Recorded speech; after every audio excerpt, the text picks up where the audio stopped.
Good morning, I'm Nathan Hager. And I'm Karen Moscow. Here are the stories we're following today. We begin with an appeal to the American people from President Biden as the wars in Israel and Ukraine rage on. The president used a rare primetime address from the Oval Office to make the case that both conflicts represent parallel fights for democracy.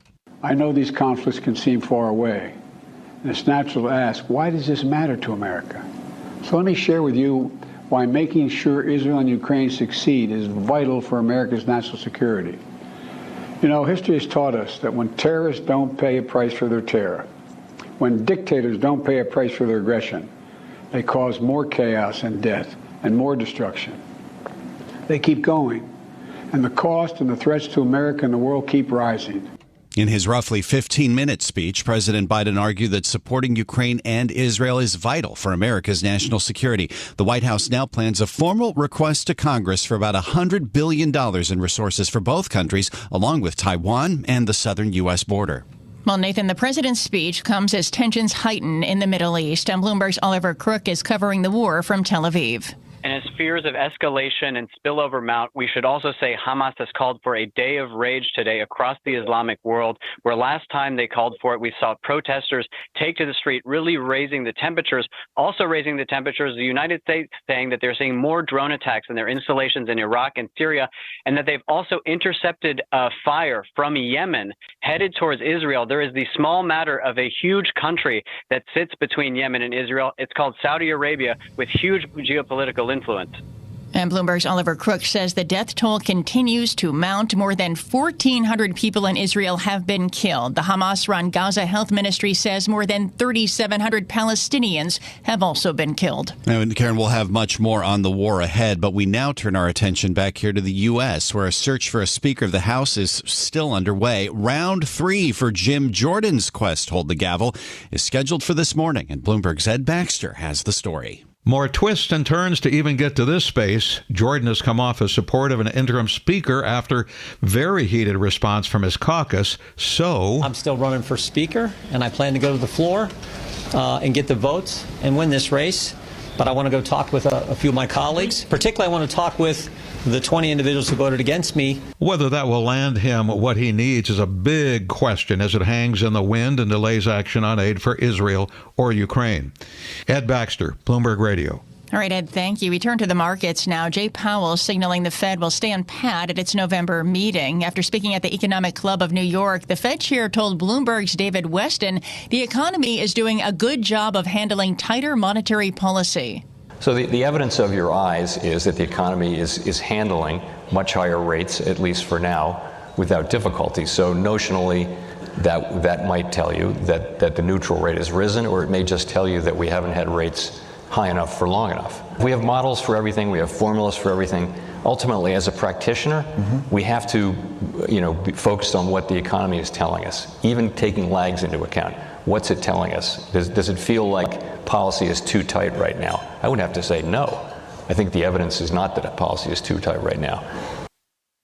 And the Fed chief also said a recent run-up in long-term Treasury yields, if they persist, could lessen the need for further hikes at the margin. For the full conversation with Fed Chair Jay Powell, head over to our Bloomberg Talks podcast feed, available anywhere you get your podcasts. Well, Karen, there was plenty of reaction to Powell's remarks. Yields on 2-year Treasuries declined. 10-year yields paired an increase that pushed them near the 5% mark. Former New York Fed President Bill Dudley says Powell was pretty optimistic about the economy.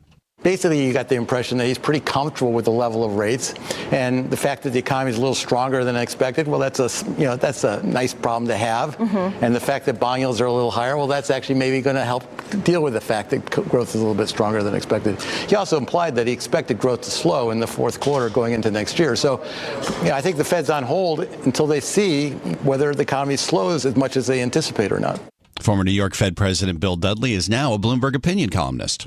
Well, many on Wall Street think rate hikes are over, Nathan. In fact, in our latest Bloomberg monthly survey, economists think the Fed is done raising rates, but they also anticipate a slower pace of rate cuts next year. The economists are also raising their growth projections and reducing their odds of a recession. Now, there's also some optimism on the auto strike this morning, Karen. A top union negotiator says General Motors and the United Auto Workers are moving toward a tentative agreement that would put an end to a major strike that has dragged on for more than a month. GM, along with rivals Ford Ford and Stellantis have been trying to cut a deal to end a walkout that started September 15th. A GM spokesperson declined to comment. Another corporate news, Nathan. More job cuts may be on the way at UBS. The Financial News is reporting the Swiss bank is poised to target about 10% of its support staff at Credit Suisse.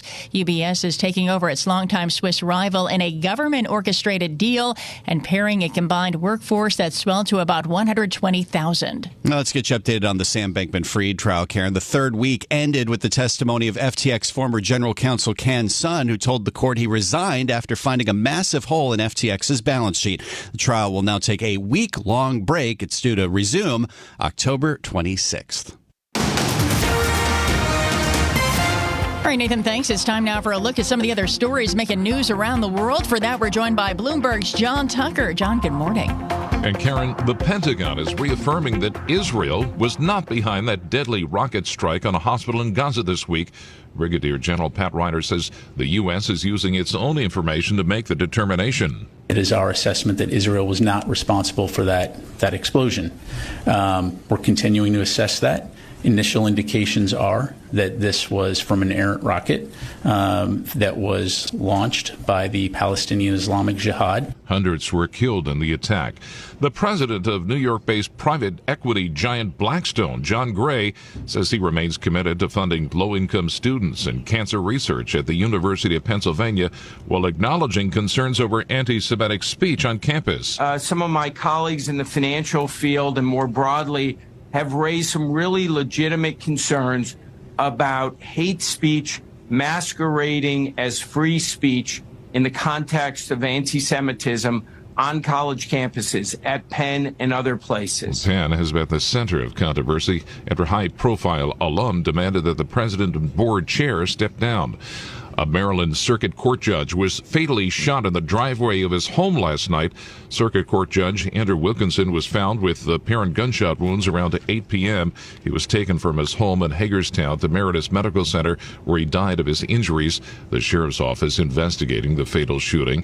That Army private who fled to North Korea before being returned home to the U.S. last month has now been detained by the U.S. military and is facing charges including desertion and possessing sexual images of a child.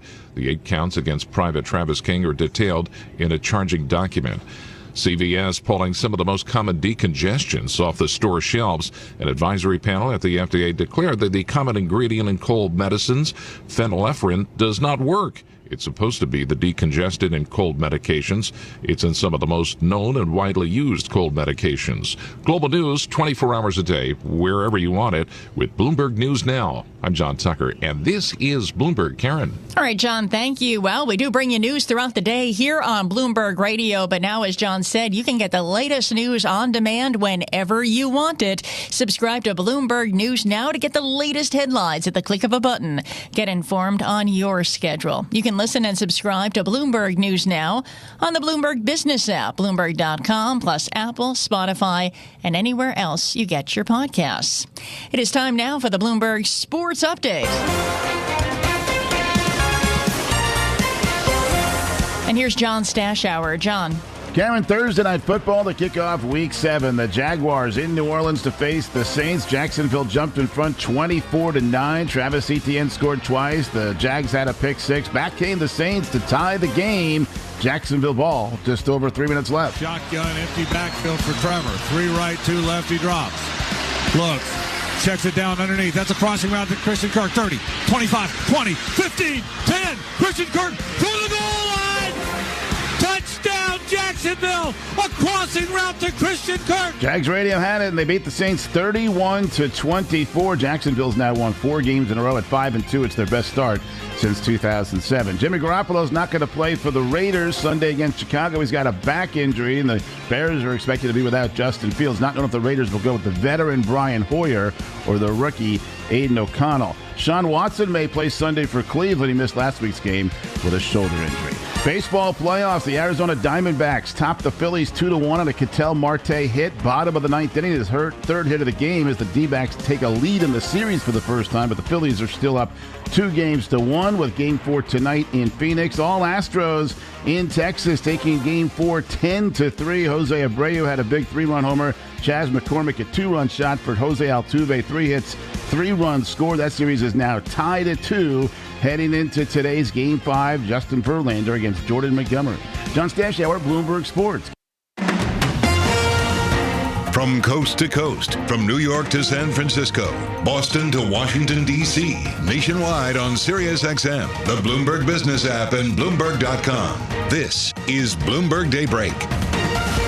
Good morning. I'm Nathan Hager. On day 14 of war between Israel and Hamas, there are new concerns about a wider conflict with U.S. bases in Iraq and Syria experiencing attacks, Iran-backed groups in Yemen trying to fire missiles at Israel, all as President Biden defends continued U.S. support for Israel and Ukraine in a direct appeal to the American people. Hamas and Putin represent different threats, but they share this in common.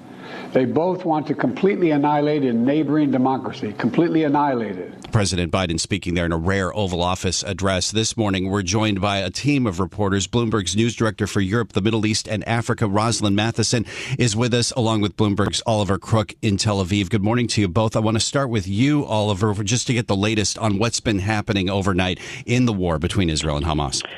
So some of the context we should give for Friday today is another day of rage that has been called for by Hamas. So this is sort of protests across the Islamic world is what they called for. Last week we saw this, thousands took to the streets, and it comes as the IDF continues to strike targets in Gaza, continues to strike targets in Lebanon. It has not sort of escalated dramatically on the border of Lebanon, but there are still skirmishes there. There are more civilians evacuating from the north. And as you mentioned, the U.S. saying that seeing some of their installations coming under more attack in Iraq and Syria, and also these missiles apparently intercepted by the U.S. Navy fired from Yemen. And there's the small matter of a big country of huge influence in the region that sits between Yemen and Israel, and that is Saudi Arabia. And that'll push us forward to a summit that we understand will be held tomorrow in Egypt, where, again, there's a lot of information on this flying around. And according to people familiar that we have, that the Crown Prince will be at that meeting, along with President Erdogan, the King of Jordan, and some representative from Western and European countries as well, to discuss peace in Cairo. There has been a real difficulty getting the Arab world more involved in what's happening here to try to keep this conflict contained. Rosalind Matheson, what's your assessment of how diplomacy is going at this point? Well, certainly we do know there's a lot of conversation going on, as Oliver was just pointing out, although how you have a peace summit without Israel is slightly tricky, given they're a key player in the conflict, obviously, with Hamas. We do know that there is an endless parade of officials from Europe and elsewhere into the region. We do know that also the Arab world's talking to each other. A very important thing to note this morning is that we're hearing that the leaders of Saudi Arabia and the UAE are holding a meeting. That's their first public meeting that we know of in 3 years in Riyadh. And that's a very significant move because that shows perhaps a desire on the part of these key power brokers in the region to work together to limit the possibility of contagion from this conflict. We do know that some of these states are under pressure from their own people who are angry what they see as the treatment of people inside Gaza. But equally, the leaders of these countries have been working delicately and carefully towards sort of improving ties with Israel and certainly sort of keeping a greater calm across the region, promoting economic and trade, their economies and trade and investment. So they've got an interest in doing that. So that's one meeting that's happening this morning. It's very much one we should pay attention to. As we await the comments from Arab leaders, Ollie, we did hear from President Biden last night from the Oval Office defending continued U.S. support for Israel as well as Ukraine and other global conflict points around the world. How is that message from the president being received in Israel? I mean, I think it's received positively in Israel. He echoed many of the things that he said when he was here in Tel Aviv just a few days ago. But I think that the tougher sell and the sell that is more important for Israelis is how is this going to go down with the American people? And this is a question that Biden asked openly. Why does this matter to the American people? And this is where he was saying that basically terrorism and dictatorship here, talking about Hamas and Putin, need to pay the price. Otherwise, it will be more death, more destruction. And it is in the national security interests of the United States. And he does this appeal to the people of the United States because he's going to ask for a lot of money. We understand $60 billion of that is for Ukraine and $14 billion is for Israeli defense, but also another 10 for humanitarian efforts, including Gaza. And again, he warned Israel in this speech, as he's done repeatedly, evoking 9/11, saying the U.S. sought revenge. They got justice, but they should not be blinded by rage because they made mistakes. What is the risk that this spills over more widely? Well, that really depends on a ground war, if or when it starts. It certainly seems that is Israel's intent still to go into Gaza and what that looks like. We do know that there's been some discussion, including from the US, about perhaps helping frame that. Would it be a more targeted incursion than a full-scale war? And a lot will depend on that, quite frankly, but also the unknowns of Iran. And does Iran just say we can't sit by, we need to do something? The risk has to be high, and that's why you're seeing that level of diplomacy in the region to try and avert it.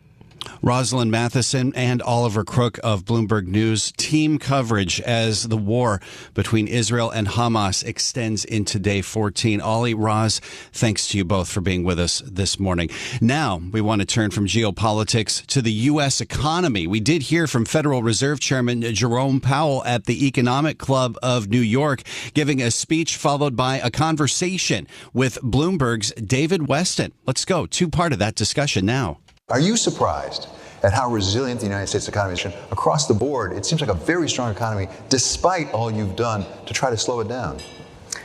Yes, so we certainly have a very resilient economy on our hands. We've got the economy growing strongly. If you think back a year, many forecasts called for the U.S. economy to be in recession this year. Not only has that not happened, growth is now running for this year above its longer run trend. So that's been a surprise, driven largely by consumer spending, driven by a very strong job market with people getting jobs with first high nominal wages, and then as inflation has come down, real wages, which is spurring spending. And we've also had inflation coming down. So, it really is a story of much stronger demand. There may be some ways in which the economy is less affected by interest rates. It's hard to know precisely, but for example, any company with bond market access will have termed out its debt, right? And therefore may not be feeling the effects of higher rates. The same may be true of homeowners who have a long-term fixed rate, low rate mortgage, who then are therefore not, because it's not an adjustable rate or a higher rate, they're not feeling that increase in rates. So the economy may be somewhat less susceptible to the effects of rate increases. On the other hand, if you look at interest-sensitive spending, these are very much the places where we expect to see and do see effects. So, for example, in housing or the housing sector has been very affected by higher rates as purchases of durable goods. If you look at surveys, people will not say that it's a good time to buy a car or a house. Quite the contrary. So we see policy working through its usual channels. It may just be that rates haven't been high enough for long enough. And again, it's all happening in a context of very strong demand. We've heard other people speculate that maybe the terming out of debt, as you say, both corporate debt and household debt, may diminish the effectiveness of rate hikes. Do you have a view on whether that's true? And if it is true, what does it say about monetary policy? Does it mean you have to go farther in the rate hikes, or do you just not have the power to affect it? So no, I don't think that there's a fundamental shift in the way that interest rates affect the economy. There may be some differences in this cycle because of what I mentioned. As I mentioned, we are seeing the effects where we expect to see them, which is interest-sensitive spending and also asset prices to some extent, and the exchange rate, which you're also seeing a strong exchange rate, which is disinflationary. So I don't think there's a fundamental change in the way monetary policy affects the economy.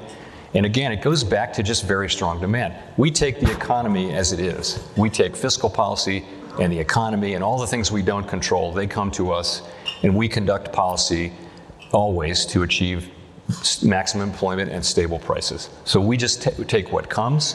The fact that we have a strong growing economy, a strong growing labor market, and inflation coming down, these are the elements that we want to see that to achieve the outcome we want. It may take more time, but ultimately this is the kind of thing you would want to see along the path to getting through this without a big increase in unemployment. How much effect thus far has the Fed had? We all have memorized now long and variable lags. How long and how variable, and where are you in that process? Are you at the 25% point, the 50% in terms of seeing it in the effect in the real economy? So there's no precision in our understanding of how long lags are. one thing that has changed in the modern era is that markets now, over the course of the last 30 years, central banks have decided, instead of being secretive, to be very transparent. And what that has meant is that markets move actually well in anticipation, well before our policy moves. So the transmission from policy moves to financial conditions actually happens before the moves now, whereas that was not the case 50 years ago when Milton Friedman, coined the phrase long and variable lags. So, but now you have financial conditions changing, and the question is, how does it affect the economy? The standard channels are asset prices, interest-sensitive spending, and the exchange rate, for example. And we do see that happening, just not as fast as we would like. And I would attribute some of that to just stronger demand. Household savings were turned out to be higher. Household spending has been stronger, and that's by far the largest part of the economy. In order to conduct monetary policy effectively, do you need at least a hypothesis about how much has already hit the economy? Because it's hard to know how much more you need to do if you don't know how far you've come. So on lags, I think if you think back, it's been a year since the last 75 basis point hike we did. It was the November meeting in 2022. The first one was in June, so it's more than a year. So we should be seeing the effects. By the way, they don't all just arrive on one day. They arrive and then they're thought to peak and then to diminish. So there's a lot of uncertainty around lags. And one of the reasons why we have slowed down significantly this year is to give monetary policy time to work. The truth is, though, you can find academic support for different speeds and duration of lag. So we have to use our eyes and a little bit of risk management and patience in slowing down the pace to make sure that we are seeing the full effects. And I think, again, that's part of why we've slowed down this year. We went very quickly in 2022 to catch up to where we needed to be, and now we're moving carefully with these decisions. So when you spoke back in August of 2020 and sort of laid out the revisions to the framework, as it were, you said that in terms of anticipated growth, the sort of consensus had gone from something like 2.5 to 1.8%, I think were the numbers you laid out in that. Where are you now? Where's the Fed? Where are you? And what you think basically the long-run growth is? Long-run potential growth is not something that moves around a lot over time, but my own guess is it's around 2%. I think that the standard mainstream view would be a little bit below 2%, but I would just say 2% real growth over time. And what causes growth is growth in hours worked plus growth in productivity. Growth in hours worked is a function of population growth in the long run, and also labor force participation. Many things affect productivity, but if you drop in reasonable, standard, longer term estimates of hours worked growth and productivity, which is just output per hour, productivity growth, you get something around 2%, and that's higher than most other advanced economies. As you look at it, do you see historical precedents for having a growing economy with high rates over a long period of time? I mean, as you look back, is it like the late 90s, for example? What analogies do you draw as you try to determine what this might be doing to the economy over the longer term? So that's really a question about what the level of rates will be going forward, what the neutral level will be. And I think it's very hard to know confidently what the answer to that will be in 5 years. Some of the reasons why rates were low for the last 25 years were just the aging of the global population and globalization, and so lots of savings and relatively, with an aging population, savings greater than investment, so rates are lower, and productivity was low. So all of those led to low interest rates. So what has changed with the pandemic? You might see less effects from globalization. Certainly demographics, the aging of the global population has not changed. This is a discussion we're having on an ongoing basis. It doesn't really affect current policy, but where will rates settle out? What will be a normal rate? So if a typical Fed tightening cycle would leave you at 5 or 6%, and this is in the before the pandemic and before the low inflation period, you would have had Fed rates in 4 or 5% or even higher frequently. Are we going back to that? I really don't know. I wouldn't want to speculate. My guess is it'll be somewhere in the middle, but I don't know. I think we can say this now. The effective lower bound is not an issue. We were very concerned about that. Right now, we're very far from the effective lower bound, and the economy's handling it just fine. But that's because we're at a time of really elevated demand. coming out of the pandemic as we reopened with fiscal stimulus and monetary stimulus. We have very strong demand in the United States. Hard to know what the economy will want in the way of interest rates when 5 years from now, when all of the effects of the pandemic are behind us. This is Bloomberg Daybreak Today, your morning brief on the stories making news from Wall Street to Washington and beyond. Look for us on your podcast feed at 6 a.m. Eastern each morning on Apple, Spotify, and anywhere else you get your podcasts. You can also listen live each morning starting at 5 a.m. Wall Street time on Bloomberg 1130 in New York, Bloomberg 99.1 in Washington, Bloomberg 106.1 in Boston, and Bloomberg 960 in San Francisco. Our flagship New York station is also available on your Amazon Alexa devices. Just say, Alexa, play Bloomberg 1130. Plus, listen coast to coast on the Bloomberg Business app, Sirius XM Channel 119, the iHeartRadio app, and on Bloomberg.com. I'm Nathan Hager. And I'm Karen Moscow. Join us again tomorrow morning for all the news you need to start your day right here on Bloomberg Daybreak.